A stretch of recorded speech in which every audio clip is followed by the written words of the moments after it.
Before the sun rises over the coast of southern Chile, a boy says goodbye to his mother and walks toward a hole in the earth. By nightfall, he may never return. There is no dragon waiting below him, no ancient curse, no mythic monster guarding treasure, only coal, and the system that demands it. In 1904, Chilean writer Baldomero Lillo published Sub Terra, a collection of stories set in the coal mines of Loda, where men and children descended each day into tunnels so deep and suffocating that sunlight became an abstraction rather than a memory. The title means under the earth, but this descent is more than physical. The miners are buried not only beneath stone, but beneath debt, expectation, and an industrial order that consumes labor as relentlessly as furnaces consume coal. Once they step into the cage and drop into darkness, the surface world fades quickly. The air thickens, the light narrows, and the earth closes above them like a lid. This is not a story about a single catastrophe. It is a story about a world where catastrophe is routine. Above ground, the mining company owns nearly everything. The houses, the stores, the tools, and even the credit that determines whether a family eats. Wages are low and unstable. Food is purchased on account. Illness means lost income. Injury means dismissal. Families do not plan for advancement. They plan for survival.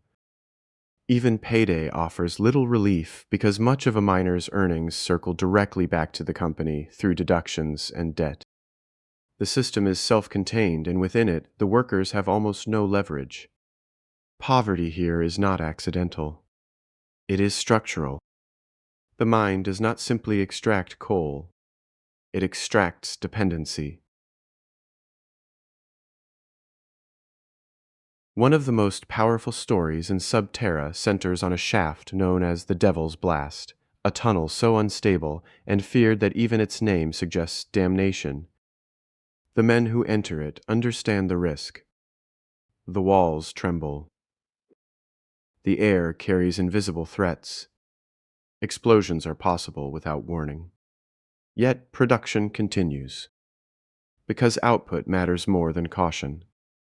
Leo shows how normalized this danger has become. Workers speak casually about death, not because they are fearless, but because fear cannot alter their circumstances. There are no alternate jobs waiting above ground.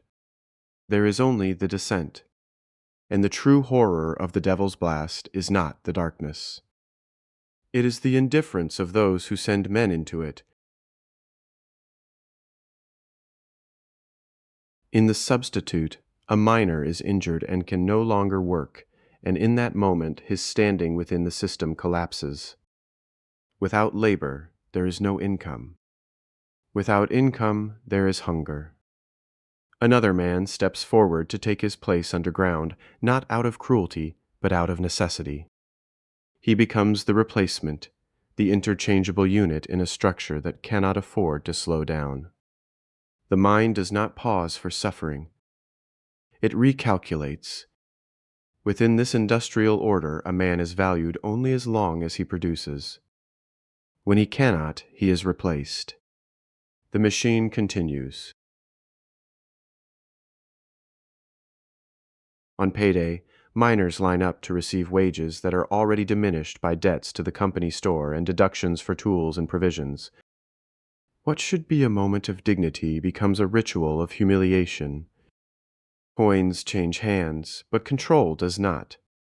The men leave with small sums that barely sustain their families until the next descent, reinforcing the truth that they are not free laborers negotiating fair exchange. They are bound within a closed economic loop. The system does not need visible chains. It has credit, obligation, and necessity.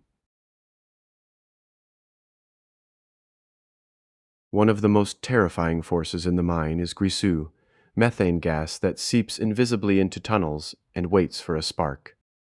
It cannot be seen. It cannot be smelled. And when ignited, It transforms confined corridors into chambers of fire and suffocation. The miners descend each day knowing that a single mistake could collapse the world around them. Yet they descend anyway, because hunger is immediate and fear cannot be exchanged for bread. Survival outweighs terror, until the moment it does not. Perhaps the most haunting aspect of Sub Terra is its portrayal of children who enter the mines at astonishingly young ages. Boys crawl through narrow shafts where adults cannot fit. They haul loads heavier than their frames should bear. They breathe dust that will mark their lungs for life. Childhood is shortened not by accident but by expectation. A father works in the mine, and so the son will too. Generations follow one another downward, as though fate itself were hereditary. When a child is injured or hardened by labor, there is no dramatic speech and no sudden reform. The system does not merely consume workers. It trains their successors. By the end of Sub Terra, there is no triumphant revolution and no miraculous escape from poverty. What remains is clarity. The true antagonist is not a single overseer, but a structure that values coal over breath, production over dignity, and efficiency over humanity. And yet within that darkness, Leo grants his characters something essential. He gives them names. He gives them stories. He refuses to let them vanish into statistics. The miners descend each day beneath the earth. But the greater weight pressing upon them is not stone. It is the system above. And once we have followed them into that darkness, we cannot claim we did not see.